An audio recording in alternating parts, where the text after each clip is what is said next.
ஓம் முருகா குரு முருகா. அருள் முருகா ஆனந்த முருகா. சிவசக்தி பாலகனே ஷண்முகனே சடாக்ஷரனே. என் வாக்கிலும் நினைவிலும் நின்று காக்க. ஓம் ஐம் ஹ்ரீம் வேல் காக்க சுவாகா. முருகனின் ஆறெழுத்து மந்திரப் பிரயோகம். சகல ஜன வசீகரமாம் சகாரத்தாலே. தன முதல் அழைத்து வரும் ரகாரத்தாலே. பகைப்பினி நோய் தீர்த்து வைக்கும் ஹகாரத்தாலே. பகைத்தவரை கொல்ல வைக்கும் நகாரத்தாலே. சகலமுமே மோகிக்கும் பகாரத்தாலே. சகலரையும் ஸ்தம்பிக்கும் வகாரத்தாலே. அகங்குளிர ஓதிய ஆறெழுத்தின் பெருமை. ஆரறிவார் மகிதலத்தில் சொன்னேன் கேளே. மேற்கண்ட மந்திரம் அகஸ்தியர் அருளியது. எந்த காரியத்திற்காக கிளம்பும் முன் இதை ஜெபித்து. திருநீறு அணிந்து செல்ல கரிய வெற்றி உண்டாகும்.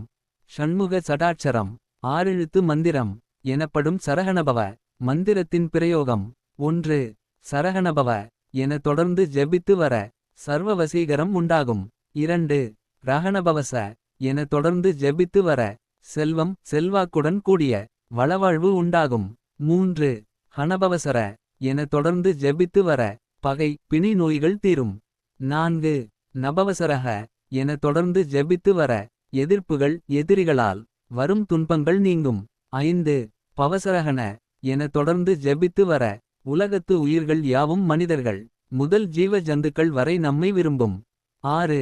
வசரகணப என தொடர்ந்து ஜெபித்து வர எதிரிகளின் சதி அவர்களால் வரும் தீமைகள் யாவும் செயலற்று போகும். எனது பதிவுகள் அனைத்தும் பிடித்திருந்தால் லைக் சப்ஸ்கிரைப் பண்ண மறக்காதீங்க. நன்றி.